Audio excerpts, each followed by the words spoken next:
వృశ్చికం వారికి కనుక చూసుకున్నట్లయితే ప్రధానంగా మీకు లగ్నంలో కుజుడు శుక్రుడు కూడా ఉంటూ 12లో బుధుడు 2వ స్థానం లగ్నంలో ఉండే కుజుడు 7వ తేదీకి మారిపోతున్నాడు.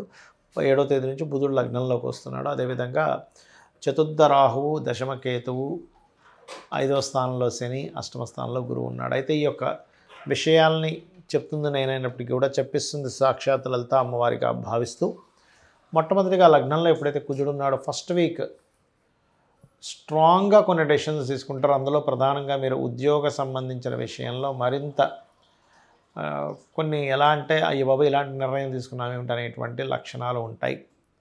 అదేవిధంగా కాస్త వివాహ సంబంధించినటువంటి విషయంలో కొంతమందిని కలవడము, కొంతవరకు సెట్ అవ్వడం, కొంతవరకు మళ్ళీ మిస్అండర్స్టాండింగ్ చేసుకుని దూరం అవ్వడం కూడా కనిపిస్తుంది. ఇక్కడ కుటుంబ వ్యవహారాలు, కుటుంబ సభ్యులతోని 7వ తేదీ తర్వాత నుంచి ఫైనాన్షియల్ మ్యాటర్స్ విషయంలో కాస్త జాగ్రత్తగా ఉండండి. అలాగే ఇష్టపడిన వారిని వివాహం చేసుకునేటువంటి క్రమంలో కొంచెం అవతల వాళ్ళు మీరు ఎటువంటి క్లారిటీ ఇవ్వట్లేదనే దాని మీద ఉంటారు. కొంచెం ఆ క్లారిటీ కాస్త ఎక్కువగా ఇవ్వండి వివాహం చేసుకునే విషయంలో. విదేశాల్లో ఉంటూ అక్కడ చదువుకోవడానికి, అక్కడ ఏదైనా గృహం కొనుక్కోవడానికి, అక్కడ ఏదైనా బిజినెస్ రిలేటెడ్ థింగ్స్ ప్రయత్నం చేయడానికి చాలా అనుకూలంగా ఉంది. నిర్ణయాలు మరీ ఎక్కువ ఆలస్యం చేయకండి. ఎందుకంటే పంచమంలో శని ఉన్నాడు కదా, ఇవాళ చెప్తాం అనేది 4 రోజుల తర్వాత చెప్తే అప్పటికల్లా మీకు వచ్చిన అవకాశం కూడా పోతుంది. అదేవిధంగా వివాహ సంబంధాలు కుదురుతాయి. ఈ పక్షం చాలా అనుకూలంగా ఉంది. వాహనం మీద వెళ్ళేటప్పుడు మాత్రం గురువారాలు కాస్త జాగ్రత్తగా ఉండండి. ఉద్యోగ సంబంధించిన విషయంలో అంటే ఉద్యోగ స్థానంలో కేతు ఉన్నాడు కాబట్టి మీరు కెరీర్ విషయంలో తొందరపాటు నిర్ణయాలు పనికిరావు. కొత్త అవకాశాలు కూడా వస్తాయి ఈ 2 వారాల్లో, అంటే ఈ పక్షంలో చెప్పాలంటే. కాకపోతే మీకు మరింత ఎక్కువ ఇబ్బంది ఉంది అనుకుంటే ఓం కామేశ్వర ముఖాలోక కల్పిత శ్రీ గణేశ్వర, ఓం మాణిక్య మకుటాకార జానుద్వయ విరాజితాయ నమః. ఈ 2 లైన్స్ మీరు చాంటింగ్ చేయండి, ఖచ్చితంగా మీకు బాగుంటుంది. మరియు కేతుగ్రహం దగ్గర, రాహుగ్రహం దగ్గర కూడా ముఖ్యంగా దీపారాధన చేసి మన గణపతి ఆలయానికి వెళ్ళి అక్కడ గరికని ఆ యొక్క గణపతి వారికి అంటే మన గణపతికి సమర్పించండి. అదేవిధంగా గణపతి ఆలయంలో ఏదైనా పులిహోర లాంటిది ఏదైనా పెట్టి వాటిని అందరికీ పంచిపెట్టండి. మీకు అన్ని విధాలా బాగుంటుంది. మీరు నిత్యము చేయవలసినటువంటి దేవతారాధన, ఇదేమో కెరీర్ కోసం చెప్పాను. గణపతి కాలభైరవుడి యొక్క అష్టకం చేయండి, లేదా ఓం నమః శివాయ అనే మంత్రం చేసుకోండి, ఖచ్చితంగా మీకు బాగుంటుంది. జాతక చక్రంలో చాలామంది అనవసరమైనటువంటి భయభ్రాంతులు ఏ విషయంలో పెట్టుకుంటున్నారు, వాటిని చాలా సింపుల్ టెక్నిక్స్ అలా తగ్గించుకోవచ్చు చెప్తాను. ఫస్ట్ ఆఫ్ ఆల్ మిత్స్ అంటారు, అంటే అపోహలు. ఏమిటంటే అపోహలు, ఒకటి ఏలినాటి శని నడుస్తుంది, అర్ధాష్టమ శని నడుస్తుంది, అష్టమ శని నడుస్తుంది, దానివల్ల నా జీవితం మొత్తం ఒక రకమైన టర్న్ అయిపోయింది అంటారు. కానీ ఒకటే గుర్తుపెట్టుకోండి, శని ఈజ్ కర్మకారక ప్లానెట్. ఆయన కర్మాన్ని అందిస్తూ ఉన్నాడు. ఈ విషయంలో నేను చాలాసార్లు ఉదాహరణ చెప్పాను. ఏమండి, స్వర్గీయ ఎన్టీ రామారావు గారు ఏలినాటి శనిలోనే సీఎం అయ్యారు, జగన్ గారు అష్టమ శనిలోనే, అండ్ అట్లాగే మనకి చంద్రబాబు నాయుడు గారు కావచ్చు, పిఎం మోడీ గారు కావచ్చు, వీళ్ళందరూ అనేకమైన ప్రెసిడెంట్లు కూడా అయ్యారు. కాబట్టి శని అనగానే వెంటనే మీరు శ్రమనిస్తాడు, స్ట్రెస్ ఇస్తాడు, అంతేగాని మొత్తం జీవితాన్ని ఎందుకు పనికి రాకుండా చేయడం అనే విషయం చెప్తున్నాను. ఎందుకంటే ఈ మాట చెప్తున్నాను, చాలామంది శని నడుస్తున్నప్పుడు వివాహం చేసుకోవడానికి భయపడుతున్నారు. యాక్చువల్లీ ఇచ్చేదే అప్పుడు. ఎందుకంటే మీకు ఒక బాధ్యత, ఒక కర్మలోకి ఎంటర్ అవ్వాలి, ఒక కొత్త కర్మలోకి ఎంటర్ అవ్వాలి, వివాహం అనే కర్మలోకి ఎంటర్ అవ్వాలి. ఉద్యోగాలు కూడా అప్పుడే ఇస్తాడు, ఎందుకంటే ఉద్యోగం అనే కర్మలోకి ఎంటర్ అవ్వాలి. సంతానం కానివ్వండి, ఎందుకంటే సంతానం పొందేటువంటి స్త్రీమూర్తి, అదేవిధంగా పురుషుడు కానీ అక్కడి నుంచి కొత్త బాధ్యతలు వస్తాయి. కాబట్టి దయచేసి ఏలినాటి శని ఉంది కదా అనే భయం కాకుండా ఓం అనాకలిత సాదృశ్య చుబుక శ్రీ విరాజితాయ నమః చేసుకోండి. అలా కాకుండా ఒక్కొక్కరికి ఒక్కో రకమైనటువంటి ఇబ్బందులు పడుతూ ఉంటారు. ఎలాగా ఉద్యోగం రావట్లేదు, అప్పుడు మీరు ఏం చేస్తారంటే మీ దశమ స్థానం ఎలా ఉందో చూడండి. మీ 10th లార్డ్ అంటారు, 10th లార్డ్ బాగున్నాడు, మంచి కెరీర్ ఉంటుంది. అలా కాకుండా 2nd లార్డ్ పాడయ్యాడు, 10th లార్డ్ బాగున్నాడు, అప్పుడు ఏమవుతుంది, కెరీర్ బాగుంటుంది కానీ అందులో వచ్చే ఇన్కమ్ సరిగ్గా శాలరీస్ ఇవ్వరు. ఉద్యోగం ఉందండి కానీ శాలరీ రావట్లేదంట. అప్పుడు 2nd లార్డ్కి సంబంధించిన రెమెడీ చేసుకోవాలి. అంటే ఏమిటి, లలితా సహస్రనామాల్లో ఓం సంపత్కరీ సమారూఢ సింధుర వ్రజ సేవితాయే నమః అని చేసుకోండి. లేదండి జాబే రావట్లేదు అని అనుకున్నప్పుడు ఓం మాణిక్య మకుటాకార జానుద్వయ విరాజితాయ నమః. అదేవిధంగా మరి కొంతమందికి సప్తమ స్థానాధిపతి పాడవుతాడు, అంటే వివాహానికి కారకుడు.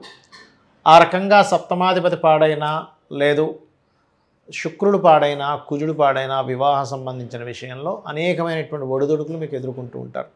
అలాంటప్పుడు మీరు సింపుల్గా ఏం లేదు, మీ సప్తమాధిపతి ఎవరో తెలుసుకోండి. అది ఏదైనా పాపకర్తెల్లోనో పాపగ్రహాలతోనూ కూడి ఉంటుంది. దానికి సంబంధించిన దానం ఇచ్చుకుంటూ చక్కగా మీరు ఓం శివ కామేశబద్ధ మాంగళ్య సూత్ర శోభిత కందరాయే నమః అని చేసుకోండి. అలా కాదంటే వివాహం అయింది కానీ సఖ్యత లేదు, భార్యాభర్తల మధ్యన ఎప్పుడు ఏదో గొడవ నడుస్తుంది అన్నప్పుడు, అండర్స్టాండింగ్ సరిగా లేదంటే దాని అర్థం ఏమిటంటే ఇద్దరి మనస్కారకులు పాడయ్యారు, బుద్ధికారకుడు కమ్యూనికేషన్స్ కారకుడు లేదా అట్రాక్షన్ జోన్స్ అక్కడ కలవలేదని అర్థం అనమాట. అంతేగాని ఏదో పాయింట్లు చూసి వివాహం చేసుకోవడం కదా. అలాంటప్పుడు మీరు చేయవలసింది ఓం శివకామేశ్వరాంకస్త శివా స్వాధీన వల్లభాయే నమః. మరి కొంతమంది వ్యాపారాలు పెడుతూ ఉంటారు, రకరకాల వ్యాపారాలు, ఆ వ్యాపారాలు కలిసి రావట్లేదని బాధపడుతూ ఉంటారు. అలాంటి వారు ఓం ఇంద్రగోప పరిక్షిప్త స్మరతోనా భజంగికాయై నమః అని చేసుకోండి, ఖచ్చితంగా బాగుంటుంది. ఇలాగా లలితా సహస్రనామాలు ఏవైతే ఉన్నాయో అవి వేద మంత్రములతో సమానము. ఎంతటి సిచ్యువేషన్స్లో ఉన్నా నమ్మి గనక మీరు చేశారా రెగ్యులర్గా, రూపాయి ఖర్చు లేకుండా చక్కగా ఇంట్లో కూర్చొని అరగంట 40 నిమిషాలు గంట సేపు కూర్చొని మీ ప్రయత్నాలు మీరు చేస్తూ మీరు చేసినట్లయితే అప్పుడు ఏమవుతుందంటే మీరు చేసినటువంటి ఆ యొక్క జప ఫలం ఏదైతే ఉందో, అయితే చాలామంది జపం ఎలా చేయాలని అడుగుతూ ఉంటారు. చక్కగా మీరు పంచోపచార పూజ చేసేసుకొని గంధం, పుష్పం, ధూపం, దీపం నైవేద్యం పెట్టేసిన తర్వాత ఆవాహనం చేసి పంచోపచార పూజ చేసేసిన తర్వాత కూర్చొని జపం చేసుకోండి. అప్పుడు ఖచ్చితంగా మీరు ఏదైతే సంకల్పం కోసం, అది ఉద్యోగమా, వ్యాపారమా, లేకపోతే సంతోషంగా లేరు, కొంతమంది చూడండి ఎన్నున్న ఆనందంగా లేవంటాం, అలాంటప్పుడు కూడా ఓం ఇంద్రగోప పరిక్షిప్త స్మరతోనా భజంగికాయ నమః చేసుకోవచ్చు, తప్పేం లేదు. ఈ రకంగా మీరు కనుక చేసినట్లయితే 100% ఇబ్బంది పోతుంది. అయితే ఇంకొంతమందికి ఒక చిన్న అపోహ ఉంది, ఏమిటది అంటే కాలసర్ప యోగము. ఏమండి నాకు కాలసర్ప యోగం వల్ల ఇలా అయిపోయింది నా జీవితం అంటూ ఉంటారు. శాస్త్రంలో ఎక్కడా కూడా కాలసర్ప యోగాన్ని జన్మజాతకానికి అప్లై చేయమని లేదు, గుర్తుపెట్టుకోండి. అది కేవలం కాలంలో జరిగే అంశాలు. అంటే పలానా దగ్గర యుద్ధం జరిగింది, మనకి విపరీతమైన తుఫాన్లాగా వర్షాలు వచ్చాయి, కరోనా లాంటి వ్యాధులు వచ్చాయి, ఇటువంటి విషయాలకి సంబంధం ఉంటుంది, గుర్తుపెట్టుకోండి. ఇటువంటి విషయాలకు మాత్రమే ఉంటుంది, కానీ అన్నిటికీ కాదు. ఇది ప్రధానంగా మీరు జాగ్రత్త తీసుకోవాల్సిన అంశం.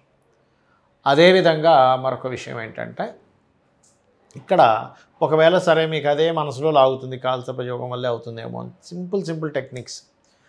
నవగ్రహాల్లో రాహుకేతువుల దగ్గర దీపారాధన చేయండి, పాయింట్ నెంబర్ 1. రెండవది, మీకు రావి చెట్టు ఉంటుంది మనకి టెంపుల్స్లో, ఆ రావి చెట్టు దగ్గరికి వెళ్ళి అక్కడ మీరు ప్రదక్షిణం చేసి వాటి మీద సర్ప ప్రతిష్ఠ చేసినవి ఉంటాయి, వాటి మీద పసుపు కుంకుమ గంధం కలిపిన వాటర్ పట్టుకొని ప్రదక్షిణం చేసి వాటి మీద వేయండి. 5 చేయొచ్చు, 3 చేయొచ్చు, 5 చేయొచ్చు, 9 చేయొచ్చు, 11 ప్రదక్షిణాలు కూడా చేయొచ్చు, లేదంటే 21, 41 కూడా చేయొచ్చు ప్రదక్షిణ. ఇన్నే చేయాలని భయపడకండి. అలాగే మీకు మరీ ఎక్కువగా లేదు, కొంతమందికి ఎంత చెప్పినా కూడా వాళ్ళకి మైండ్లో ఉండిపోతుంది, లేదండి నా కాలసర్ప యోగం వల్లే నాకేం కలిసి రావట్లేదు అంటారు. అలాంటప్పుడు ఇంకా బెస్ట్ రెమెడీ కాళహస్తికి వెళ్ళిపోండి. కాళహస్తికి వెళ్ళి రాహుకేతువులతో పాటు అక్కడ ఈశ్వరుడు ఉన్నాడనే విషయం మర్చిపోకండి. ఆ పరమేశ్వరుడి యొక్క అనుగ్రహంతో మన దోషాలు పోతూ ఉంటాయి, రాహుకేతువులతో పాటు గుర్తుపెట్టుకోండి. ఇలా చేయండి, ఖచ్చితంగా మీకు ఏదైతే దోషం ఉంటుందో పోతుంది. దీంతోపాటు ఫైనాన్షియల్గా ఎక్కువ ఇబ్బంది పడేటువంటి వారు ఇంట్లో తెలియకుండానే ఉత్తరంలో దోషం ఉంటుంది. అంటే ఉత్తరంలో బాత్రూమ్స్ ఉండడము, లేదా ఆగ్నేయంలో బాత్రూమ్స్ ఉండడము, పడమర మధ్యలో అంటే గెయిన్స్ అండ్ ప్రాఫిట్స్ జోన్లో బాత్రూమ్స్ ఉండడం జరుగుతుంటుంది. వీటి కారణం వల్ల కూడా మనం ఇబ్బంది పడుతుంటాం అనే విషయం తెలుసుకోవాలి. అలాంటి జాతకం బాగుంది కానీ ఎక్కడో మనకి రావాల్సినంత రావట్లేదు అంటూ ఉంటారు. కారణం ఏమిటి? వాస్తుదోషం ఉంటుంది. ఈ రకంగా వాస్తుదోషం లేకుండా ముఖ్యంగా ఉత్తరం వైట్ కలర్ ఉండేలా చూసుకోండి, ఆగ్నేయంలో గ్రీన్ కలర్ ఉండేలా చూసుకోండి. ఇవన్నీ కూడా వాస్తుపరంగా ఆ యొక్క జోన్స్ని బాగా అంటే ఎనర్జైజ్ చేస్తూ ఉంటాయి. శ్రీమాత్రే నమః.